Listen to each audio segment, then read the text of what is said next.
दोस्तों अगर आप भी एक 10th स्टैंडर्ड के स्टूडेंट्स हैं तो पूरे चांसेस है कि जब भी आप स्टडी करने बैठोगे या फिर अपने पूरे इस 10th स्टैंडर्ड के एकेडमिक ईयर में आप बहुत सारी गलतियां करोगे और यही गलती आप पे भारी पड़ सकती है और आपके बोर्ड एग्जाम्स में आपने जो गोल सेट किया हुआ है कि मेरे को 90% स्कोर करना, 95 स्कोर करना या फिर 80-85 स्कोर करना है, वो गोल को अचीव होने से ये मिस्टेक्स जो मैं बात कर रहा हूं ये रोक सकता है, ये आपको होने नहीं देगा। तो ये मिस्टेक्स ना हो, ये मिस्टेक्स को कैसे अवॉइड किया जाए, क्या है वो मिस्टेक्स, इन सभी के बारे में इस वीडियो के अंदर हम बात करने वाले हैं। तो चलिए इस वीडियो की शुरुआत करते हैं। नमस्कार दोस्तों, मैं हूं राहुल जयसवाल एंड स्वागत करता हूं आप सभी का एक बार फिर हमारे यूट्यूब चैनल JR ट्यूटोरियल्स में। तो सबसे पहले बहुत सारे बच्चों का मुझे मैसेज आते हैं जो कि इंस्टाग्राम पे डीएम जो मुझे करते हैं, जो मुझे फॉलो करते हैं। फर्स्ट ऑफ ऑल अगर आपने नहीं फॉलो किया तो आप कर सकते हो, link is given in the description box. Insta पे मुझे पर्सनली फॉलो कर सकते हो या फिर हमारे JR ट्यूटोरियल के ऑफिशियल पेज को फॉलो कर सकते हो। साथ ही में कुछ यूट्यूब पे कमेंट्स आते हैं, वो तो रेगुलर बेसिस पे। तो बच्चों का कहना ये है कि सर हमें ना प्रॉपर शेड्यूलिंग समझ में नहीं आती।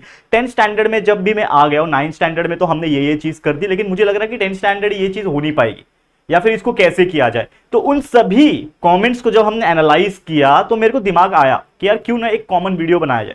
जैसे हमने 12th स्टैंडर्ड के लिए भी जस्ट एक दिन पहले ये वीडियो अपलोड किया था कि उन्होंने उनके लाइफ में बोर्ड एग्जाम्स चल रहे होते और आपके लाइफ में बोर्ड एग्जाम्स चल रहे होते, सिर्फ 2 ही स्टैंडर्ड के बोर्ड एग्जाम होते हैं, 10वीं और 12वीं। तो उनके लिए भी मैंने एक वीडियो बनाया कि यार क्यों ना आपको समझा दिया जाए। और उसी प्रकार से जब मैंने ये 10वीं के लिए सोचा तो मैंने ये वीडियो के बारे में आपके लिए बनाने का विचार किया और डेफिनेटली मैं जो बोलता हूं या फिर जो मैं सोचता हूं तो डेफिनेटली मैं आपके लिए करके दिखाता हूं चीज। तो आइए इस वीडियो के बारे में बात करेंगे कि क्या क्या mistakes as a 10th students आप कर सकते हो और उसको कैसे हम सुधार सकते हैं, और ये मिस्टेक्स को आप ना करो तो बेहतर है, ताकि आप बेटर से बेटर मार्क्स एग्जाम में लेके आ सकते हो। ये वीडियो को आप जरूर से एंड तक देख लेना। अगर आप नहीं देख पाओगे तो बहुत सारे पॉइंट्स मिस हो जाएंगे। तो मेरा रिकमेंडेशन ये है कि आप इस वीडियो की स्पीड को बढ़ा लो, 1.5 की स्पीड पे सेट कर लो और फटाफट से ये वीडियो कंप्लीट कर लो, ठीक है। तो चलिए वीडियो की शुरुआत करेंगे। सबसे पहले अगर हम बात करें जो कि है पहला टॉपिक, क्या मिस्टेक्स कर सकते हो, तो पहला पॉइंट आपको मैं एक चीज बताना चाहता हूं। जो हमारे 10th स्टैंडर्ड की हम बात करते हैं तो 10वीं जो होता है आपके पूरे एकेडमिक सेशन का, एकेडमिक करियर का आपका पहला पड़ाव होता है। और ये आपके लिए क्या होता है, फिलहाल में आपके लिए ये है एक बिगेस्ट चैलेंज। आपने 8th पढ़ लिया, 9th पढ़ लिया, 9th पास आउट किया, आपने 10th में आ गए, लेकिन आपके मन में एक अजीबोगरीब सा एक डर होता है। क्या डर होता है? जब आप सोचते हो कि एक मार्च का महीना चल रहा है, अभी आप 2024 में हो, अगले साल 2025 का मार्च महीना इमेजिन करो, तो आपको एक डर का एहसास होगा, एक डर महसूस होगा कि यार अगले साल मार्च के महीने में तो हमारे बोर्ड एग्जाम चालू हो जाएंगे। और बोर्ड सुन के ही जो इनिशियल तौर पे बच्चे होते, खासकर 10वीं के बच्चे, वो थोड़े से घबरा जाते हैं। क्यों घबराते हैं? क्योंकि उनका पहला पड़ाव है, पहली बार वो बोर्ड देने जा रहे हैं, पहली बार पूरा सिलेबस वो पढ़ के एग्जाम देने जा रहे हैं। तो ये आपके लिए एक बिगेस्ट चैलेंज है। लेकिन अगर इस बिगेस्ट चैलेंज को आप एक इस तरीके से देखो कि यार ये एक अपॉर्चुनिटी है मेरे लिए, ये एक मौका है मेरे लिए अपने आप को साबित करके दिखाने का। ये एक ऐसा मौका है जो अपने आप को तो मैं साबित करूंगा, लेकिन साथ ही में दुनिया को, अपने रिलेटिव्स को, अपने फादर मदर को, अपने टीचर्स को, मुझे, अपने आप को, सभी को एक चीज बता पाओगे, एक मैसेज दे पाओगे कि यस मेरे अंदर भी वो दम है, मेरे अंदर भी वो कैपेबिलिटी है। तो अगर आप ये चीज करना चाहते हो डेफिनेटली, तो आप मेहनत करना स्टार्ट कर दो, आज से ही मेहनत करना स्टार्ट कर दो। 10वीं के स्टूडेंट्स, अगेन मैंने इसके पहले कई दफा कई वीडियोस बनाए होंगे, न जाने आपने कितने कितने वीडियोस देख भी लिए होंगे, लेकिन again I am making this video so that कि आप ये गलतियां ना करो जो मैंने भी थोड़ी बहुत की थी, कुछ मेरे फ्रेंड्स है उन्होंने भी तो बहुत की थी, और आप भी शायद वो गलती कर रहे हो। तो प्लीज मत करना, नहीं तो 10th स्टैंडर्ड आपका खराब हो सकता है, ठीक है। अब दूसरा चीज, ये 10वीं जो है या तो आपको 0 बना देगा, शून्य, या तो आपको हीरो बना देगा। अब ये बातें मैं क्यों कर रहा हूं?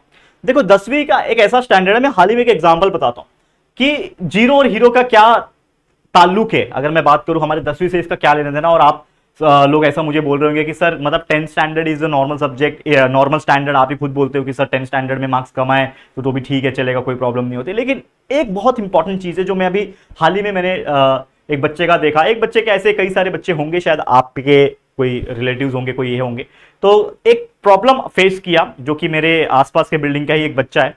वो मेरे पास आया, उसको मार्क्स मिले थे only 50% marks in the board examination of 10th standard. 10वीं में उसको 50% मार्क्स मिले।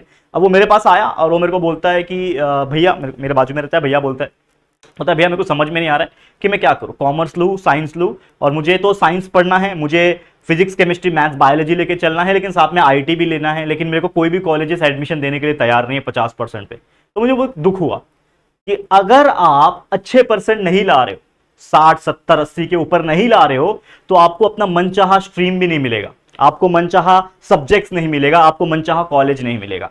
तो अगर आप भी ये चीज ना हो आपके लाइफ में, ऐसा चाहते हो, तो आपको मेहनत करना पड़ेगा, नहीं तो फिर वही बच्चे जैसा हाल हो जाएगा। अब उसको जो मिलेगा वो करना पड़ेगा, उसको आर्ट्स मिलेगा, कॉमर्स मिलेगा, अगर उसको पढ़ना है आगे जाके तो उसको बेचारे को करना पड़ेगा, या तो उसको अपना करियर ड्रॉप करना पड़ेगा। तो कितना बुरा लगता है एज ए टीचर, ठीक है, मेरे को यह सोच के कि कोई बच्चा सिर्फ परसेंटेज के वजह से अपना मनचाहा कॉलेज या फिर मनचाहा स्ट्रीम सिलेक्ट नहीं कर पा रहा है। तो मैं नहीं चाहता कि आप में से कितने ऐसे बच्चे होंगे जिनके परसेंटेज कम आते होंगे, एवरेज बच्चे होंगे, उनके साथ भी ऐसा हो अगले साल, और आप खुद नहीं चाहोगे कि आपके साथ ऐसा हो। और अगर आप चाहते हो कि ना हो तो आपको स्टडी करना पड़ेगा, and that is also momentum, बोल सकते हो ना कि ये मोमेंटम देने का बात है कि यार अपने आप को आप बूस्ट दे दोगे, आज के दौर में शुरुआत कर दोगे ना, तो ये चीज चलता रहेगा। और एक बार मोमेंटम मिल जाता है ना, जैसे गाड़ी का मोमेंटम होता है, पता है ना, momentum is equal to mass into velocity, पढ़ा है कि नहीं पढ़ा है, तो एक बार मोमेंटम मिल जाता है ना, तो एक बार फिर गाड़ी चलने लगती है और चलती रहती है। तो ये मोमेंटम शुरू करो आज से ही स्टार्ट करके। एंड साथ ही में जो हमारा 10th स्टैंडर्ड होता है 9th स्टैंडर्ड से अलग होता है, क्योंकि 9th स्टैंडर्ड में आप देखोगे तो पूरा एंटायर सिलेबस नहीं आता, सब्जेक्ट्स आप देखोगे तो समवॉट सिमिलर है, अलजेब्रा है, ज्योमेट्री है, साइंस 1 है, साइंस 2 है, ठीक है ना, आपके एसएसटी है सेम, लेकिन भाई पैटर्न अलग है, पूरा सिलेबस आपको आने वाला है। तो डे 1 से ही शुरुआत करना है। अब कुछ कॉमन मिस्टेक्स है जो आप लोग करते हो, तो वो नहीं करो, अगर बेहतर है, अगर आप अच्छा चाहते हो तो मत करो। सबसे पहला कि not focusing more and not starting study early. जैसे मैंने अभी एक पॉइंट बोला कि कुछ बच्चे ऐसे होते हैं जो लेट स्टार्ट करते हैं पढ़ाई करना। कुछ लोग यूनिट टेस्ट अब आता है, थोड़ा बहुत पढ़ लेते हैं, फिर सीधा हाफ ईयरली एग्जाम दिवाली के आसपास आता है, वहां से वो लोग सीरियस होते हैं, अरे यार दिवाली आ गया, बोलते हैं ना, अरे यार दिवाली आ गया, 2 महीने बाद एग्जाम है, 3 महीने बाद एग्जाम है, बोर्ड एग्जाम है, कैसे होगा, क्या होगा, और फिर वहां से उनका टेंशन शुरू होता है, और उसके बाद वो लोग 3 महीने में पढ़ते हैं।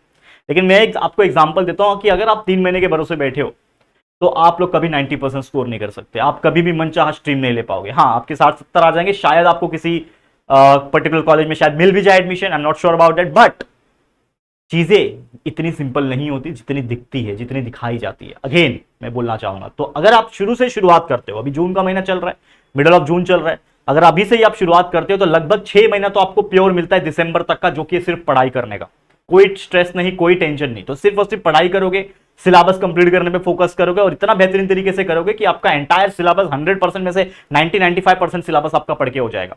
और अगर आपने उतना पढ़ लिया ना, और जनवरी फरवरी मंथ में अगर जितना पढ़ा है आपने 95% ऑफ द सिलेबस वो वापस से रिवाइज कर लिया ना, ट्रस्ट में यार कोई ताकत आपको 90% स्कोर करने से नहीं रोक सकती, ये मैं दावे के साथ बोल सकता हूं, ठीक है। तो ये चीज करो आप लोग यार। साथ ही में एक बच्चा ये गलती करता है कि वो कभी भी अपना प्लान नहीं बनाता है। What plan? Study plan. Study plan मतलब क्या? एक शेड्यूल नहीं है उसके पास। आज क्या पढ़ना है मुझे पता है? कुछ नहीं पता, जस्ट पापा ने बोला है पढ़ना है बेटा, ये टाइम पे पढ़ना है, आपने बुक निकाल दिया, आज कौन सा पढ़े, सोचते भाई आज कौन सा पढ़े, चल ठीक है साइंस कर लेते, बुक खोला, 1-2 पेज रीड किया, थोड़ा अरे मजा नहीं आ रहा, चल रख के मैथ्स पढ़ता हूं, अरे मैथ्स में मजा नहीं आ रहा, एसएसटी हिस्ट्री पढ़ता हूं, हिस्ट्री में भी मजा नहीं आ रहा, चलो रख देता हूं कल पढ़ूंगा। तो बहुत सारे majority of the students are doing this.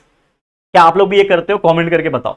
आप में से कितने ऐसे लोग हैं जब भी पढ़ने बैठते हो नींद आती है, जब भी पढ़ने बैठते हो कंटाला आता है, बुक बंद करके वापस से बैठ जाते हो, कुछ दूसरा गेम्स टीवी वो सब करने लगते हो, या फिर बैठ जाते हो? क्या करते हो मुझे कमेंट करके बताओ, ठीक है। और मैं इसीलिए ये वीडियो बना रहा हूं कि आप भी ये गलती ना करो, कि आप अगर एक स्टडी प्लान नहीं बनाओगे तो आपको पता होगा, आपको ये नहीं पता होगा कि भाई मुझे क्या करना है, लेकिन स्टडी प्लान बनाओगे तो आपको पता ये रहेगा कि मुझे आज क्या पढ़ना है और वही पढ़ना है, इसके अलावा कोई नहीं पढ़ना।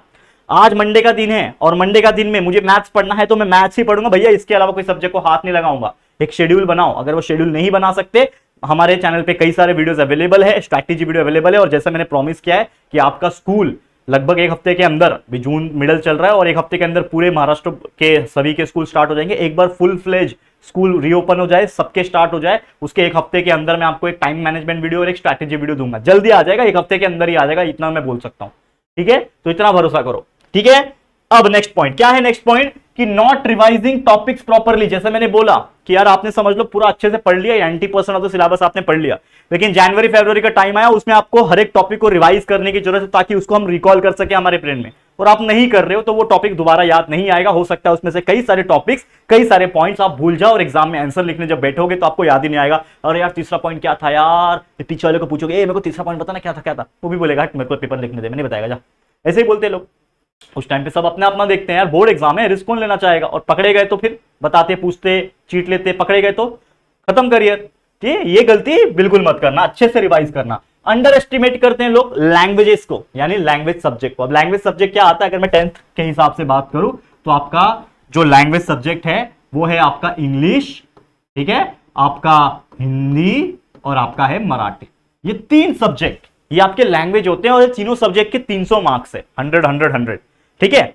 अब बच्चे गलती क्या करते हैं, वो पूरा फोकस साइंस पे लगा देंगे, पूरा मैथ्स लगा देंगे, पूरा एसएसटी लगाएंगे, लेकिन लास्ट मोमेंट तक ये 3 लैंग्वेज सब्जेक्ट के बारे में ध्यान ही नहीं देते और रिजल्ट क्या आता है, इसी 3 लैंग्वेज में कम मार्क्स गिर जाते हैं, जिससे आपका परसेंटेज पूरा डाउन हो जाता है। और ये सबसे इंपॉर्टेंट चीज है, मैं अगेन बोलूंगा, हफ्ते में कम से कम एक दिन, 7 दिन होते हैं हफ्ते में, एक दिन आप कोई एक लैंग्वेज पे लगा दो पूरा दिन, एक लैंग्वेज के एक टॉपिक पे, एक सब्जेक्ट पे आप लगा दो पूरा दिन। हर हफ्ते करो एक एक दिन, महीने में 4 दिन एक लैंग्वेज कंप्लीट। मैं आपको बोलता हूं भैया, आपके पास 6-7 महीने का टाइम है, 8 महीने का टाइम है, तो अगर आप कर लोगे ना तो लास्ट तक तो टेंशन ही नहीं रहेगा।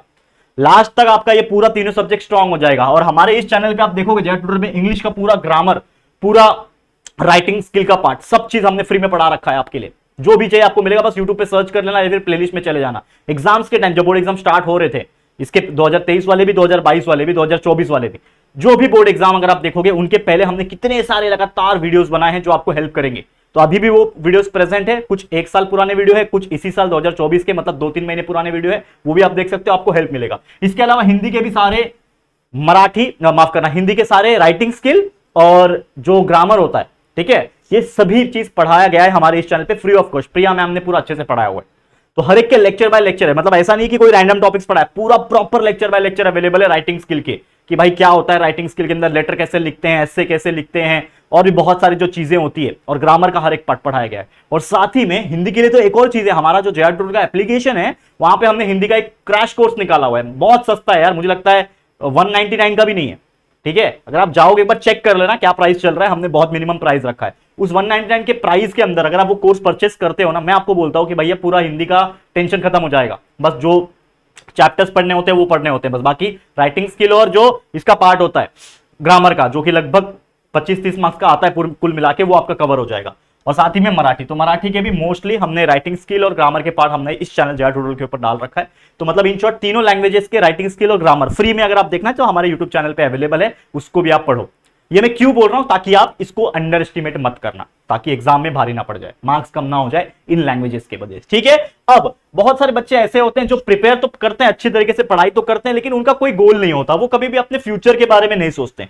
तो अगर अपने फ्यूचर के बारे में नहीं पता तो आप क्या करोगे, जैसे एक बच्चा आया मेरे पास, उसको अभी तक नहीं पता मुझे क्या करना चाहिए, मुझे साइंस लेना चाहिए, मुझे कॉमर्स लेना चाहिए, उसको नहीं पता भैया, 10वीं बीत गया, एडमिशंस का टाइम आ गया, एडमिशंस चल रहे हैं कॉलेज में, लेकिन वो अभी तक क्लियर नहीं है कि मेरे को क्या लेना चाहिए। मेरे को पूछता है कि भैया मैं क्या लूं, मैं क्या बोल सकता हूं, मैं तो बोलूंगा कुछ साइंस ले ले, और फिर साइंस में जाके तूने अच्छा नहीं किया, फिर तू मेरे को ब्लेम करेगा कि भाई सर आपने बताया था, भैया आपने बताया था। लेकिन ऐसा नहीं होता बच्चा, ये आपको खुद को रियलाइज करना पड़ेगा कि whether you want to become a doctor और इंजीनियर और समथिंग एल्स, ये आपको सोचना पड़ेगा। आप खुद को एनालाइज करो कि क्या करना सही है, क्या। हम गाइडेंस करने बैठे हैं, हमारा चैनल जेआर टॉक्स पूरा मोटिवेशन और करियर गाइडेंस के ऊपर ही चैनल है, आप जाके देखो कई सारे वीडियोस प्रेजेंट है वहां पे, तो वो आपको हेल्प करेगा। लेकिन डिसीजन लेना, it is your sole property, it is sole your responsibility, ये आपको करना पड़ेगा, सोचना पड़ेगा फ्यूचर के बारे में। अगली गलती, not analysing your difficult subjects and doing easy subjects only, ये सबसे बड़ा गलती करते हैं। आपको पता है कि मेरा सब्जेक्ट साइंस है, मैथ्स है, एसएसटी है, ठीक है, इसके अलावा इंग्लिश है, हिंदी है, मराठी है, 6 सब्जेक्ट फिलहाल में आपके 10th स्टैंडर्ड में। अब मुझे कौन सा तो एक सब्जेक्ट हार्ड लगता होगा, यार मैं जीनियस तो हूं नहीं,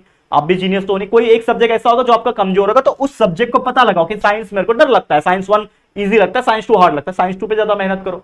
मैथ्स 1 हार्ड लगता है, मैथ्स 2 इजी लगता है, मैथ्स 1 पे ज्यादा फोकस करो। तो जो पहले हार्ड लगता है उसको पहले उठाओ और उसको एकदम अच्छी तरीके से करो, ताकि वो चीज इजी लगने लगे। तो ये चीज करोगे तो डेफिनेटली आपको अच्छा लगेगा। इसके अलावा स्टडिंग ऑन बेड, कुछ ऐसे बच्चे होते हैं जो बेड पे पढ़ाई करते हैं, बिस्तर पे पढ़ाई करते हैं। भैया गलती कर रहे हो, बिस्तर पे पढ़ाई करो, पढ़ो 1 घंटा आधा घंटा पढ़ो, नींद आ जाएगी, पक्का सो जाओगे। तो ये गलती नहीं करना। एक स्टडी टेबल ले लो, अगर है तो अफोर्ड कर सकते हो तो ले लो, अदरवाइज बैठ के पढ़ो। बिस्तर पे भी कर रहे हो तो बैठ के पढ़ो, ठीक है। अगर कुछ ऑप्शन नहीं है जमीन पे बैठ जाओ, ताकि सोने की गुंजाइश ना रहो कि यार चल थोड़ा 5 मिनट आराम कर लेता हूं, लेट लेता हूं, पता चला 5 मिनट के चक्कर में 2 घंटे सोए गए। वो मत करना, बेड पे पढ़ाई मत करना। Complete 1 topic at a time, यानी कि जब आप पढ़ाई करने बैठते हो तो एक समय पे एक टॉपिक कंप्लीट किया करो, आधा अधूरा मत छोड़ो। जैसे मान लो कि मैंने आज पढ़ाई की शुरुआत की, मुझे 1 घंटा पढ़ना है, 1 घंटे में एक टॉपिक हो सकता है तो वो टॉपिक कवर करो। ऐसा नहीं यार थोड़ा पढ़ लिया 2 लाइन, अरे यार अब कंटाल आ रहा है, चल बाद में पढ़ लूंगा, तो पूरा दिमाग जो है वो पढ़ा हुआ चीज वापस भूल जाएगा। तो एट ए टाइम एक टॉपिक कंप्लीट करो, मिक्स मत करना कि भाई थोड़ा साइंस पढ़ रहे हो आधा घंटा फिर थोड़ा मैथ्स पढ़ लिया, ऐसा नहीं। कंप्लीट करो, एटलीस्ट 1 घंटा 2 घंटा एक सब्जेक्ट फोकस करो, अगला सब्जेक्ट दूसरे पे फोकस करो, ठीक है। And not studying more time, भाई 10वीं है, आधा घंटा 1 घंटा पढ़ने डेली से काम नहीं चलने का, कम से कम भाई 1.5 से 2 घंटा आपको हर दिन करना पड़ेगा, तब जाके आप 90-95% वाले बच्चे बन पाओगे। अगर आप चाहते हो ये चेंजेस मेरे अंदर आए, अगर आप चाहते हो कि आपका भी नोटिस बोर्ड पे नाम आए कि भैया ये बच्चा है, topper of this school, topper of this city, जो भी है, बैनर छपे आपके, तो यार उसके लिए सैक्रिफाइस करने पड़ेंगे, डेली मेहनत करना पड़ेगा, ठीक है। और जब डेली मेहनत करोगे तो वो 2-2 घंटा जो पढ़ रहे हो उसमें ब्रेक्स भी लिया करो। 45-15 मिनट्स का रूल अप्लाई करो, 1 घंटे में 45 मिनट्स पढ़ो, 15 मिनट ब्रेक, फिर 45 मिनट्स पढ़ो, 15 मिनट ब्रेक। इस प्रकार से करो, दिमाग नहीं थकेगा और कंटिन्यूस ज्यादा समय तक पढ़ पाओगे, ठीक है। तो मेरी तरफ से all the very best, and आपका 10वीं इतना बेहतरीन जाए, ये मेरी तरफ से शुभकामना है। बाकी तो सारे लेक्चर वीडियोस 10वीं के सारे सब्जेक्ट्स के हमने पढ़ा रखे हैं, वो तो आपके लिए है ही। तो अच्छी तरीके से मेहनत करो, देखो वीडियोस को, कंसेप्ट क्लियर करो और याद करो और अच्छे से एग्जाम दो, ठीक है। तो all the very best, let's rock your 10th standard. तो आज के लिए इतना ही, इसी के साथ इस वीडियो को मैं एंड करता हूं। उम्मीद करता हूं ये वीडियो आपके लिए बहुत ज्यादा हेल्पफुल रहा होगा। तो अगर ये वीडियो आपको पसंद आया तो अच्छा कमेंट कर सकते हो, वीडियो को लाइक कर सकते हो और शेयर कर देना, सभी दोस्तों को शेयर कर देना, जितने भी आपके फ्रेंड्स होंगे 10वीं में जो पढ़ रहे होंगे, रिलेटिव्स होंगे, सबको फैला देना ये वीडियो को शेयर करके। और अगर पहली बार आए हो चैनल पे तो फटाफट से चैनल को सब्सक्राइब करके बेल आइकन को भी प्रेस कर देना, ठीक है दोस्तों। तो चलो गाइस, जल्दी मिलेंगे फिर एक और नई वीडियो में, तब तक के लिए thank you and good bye.